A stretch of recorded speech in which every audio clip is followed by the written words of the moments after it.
Butterpod Jerome and the Planet of Gabool, written and illustrated by L.B. Winn.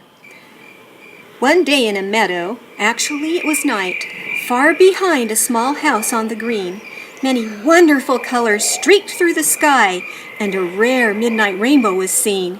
It jumped and it soared through the deep starry sky. Then, with a light brighter than blaze, it crashed to the earth with a thundering noise, shooting colors and shimmering rays. Well, I'll be bewildered. I never have seen such a wondrous, spectacular thing, said Mitzi Jerome, who lived all alone in the little rock house on the green. So off she did run to the site of the crash, where the ground shone a strange sort of blue, and just up ahead, in a small grove of trees, was a pile of glistening goo. I'd better be careful, thought Mitzi Jerome, as the glistening goo changed to yellow. Not of the goo, but what I must do is be careful of that little fellow. Yes, there in the midst of the glimmering goop was the strangest wee babe ever seen. He smiled a little, then wiggled his toes, and was holding a colorful ring. Booty, he quickly exclaimed. I fear something's wrong with my giffle. I'm really quite lost. I don't know where I am. Then the little guy started to sniffle. At once, the strange being leapt in Mitzi's arms and pressed his cheek up to her face. Right then and there, Mitzi knew she would care for this creature that dropped down from space. I'm going to keep you, chimed Mitzi's kind voice. If it's all right, I'm taking you home. I'll care for you always. I'll give you my love and you'll be my baby Jerome. So, what is this colorful ring you are holding? I really do just have to know. No, don't touch the giffle, demanded Jerome. You might go where you don't want to go. But it was too late. The blue stone on the ring started shooting out brilliant white rays. All around them seemed blue, and the next thing they knew, they were whirling and twirling through space. You touched the blue stone, cried out little Jerome, as galaxies danced by like fuzz. And touching the blue stone has made us return back to the actual place I just was. Poor Mitzi, with poor little frightened Jerome, was feeling like quite a big fool, when to her surprise, right before her green eyes, they were floating right over Gabool. From up there in space, it appeared quite a place, with islands pushed up to the sky. It filled her with mirth, for nowhere on earth had such beauty caught anyone's eye. Floating down to Gabool, Jerome grew more upset, and he sighed as he held Mitzi tightly. I'm in trouble, you know, with those down below. A departure is not taken lightly. Why don't you just touch the blue stone? Mitzi asked. Well, now there's a very good question. It won't work right now, Jerome answered with gloom. It must finish its current direction. Then, down to the ground they both fell with a pound, as instantly they were surrounded. Turn over your giffle, they heard someone shout. We're going to have you impounded. They threw them in jail. Actually, a nice cell, with hanging plants and soft music. They gave them some food, once again pretty good, that Jerome said was called Gumbo Oozit. Kabam, then kaboom, and a bang shook the room. The rotten rambooties are coming. Everyone out, they heard the guard shout. So Jerome and Mitzi went running.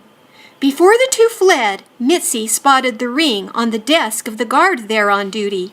She snatched it up quickly before they ran out to Gabool and its unsurpassed beauty. They ran and they hid in some colorful trees near a strange-looking, goopy blue lake.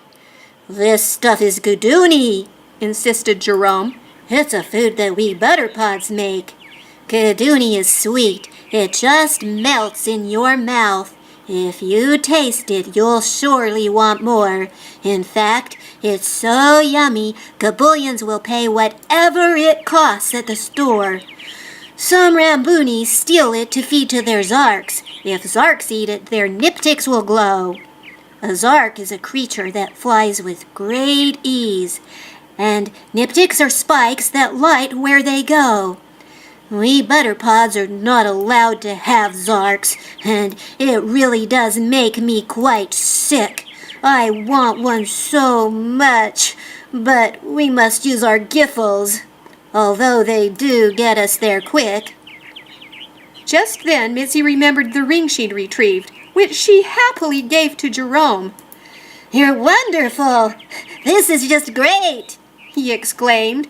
How much this will help, you don't know. This ring is a giffle. It does many things, but works only for Butterpods. Kerchunks know we need these bright stones from their land, so they charge way too much. It's called Glimmerrod. Whenever I touch the red stone, you will see whatever I see in my mind. Intentions of others the orange stone reveals. Yellow's for locating things we can't find. The clear stones change glisswid plants into Gadoonie. Green takes us where we want to go. The green and blue stones only work twice a day. Blue takes you back. Well, you already know.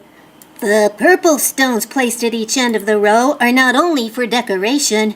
When touched for a minute or more, they give strength, and also grant great inspiration. Fill up every bucket! They heard a voice call, so the fugitives dove in a bush. Get in the bush. You'd better work fast, one Ramboonie announced as he gave a slow worker a push. Put down the Gadoonie, called out the police as a small patrol came into view. We don't understand, the Ramboonies exclaimed. We all thought we got rid of your crew. Well, a huge fight broke out between the two groups. Legs were kicking and fists were swinging. We have to do something, Jerome quickly said. These rocks here look real good for flinging. With precision and force, the two hurled the stones.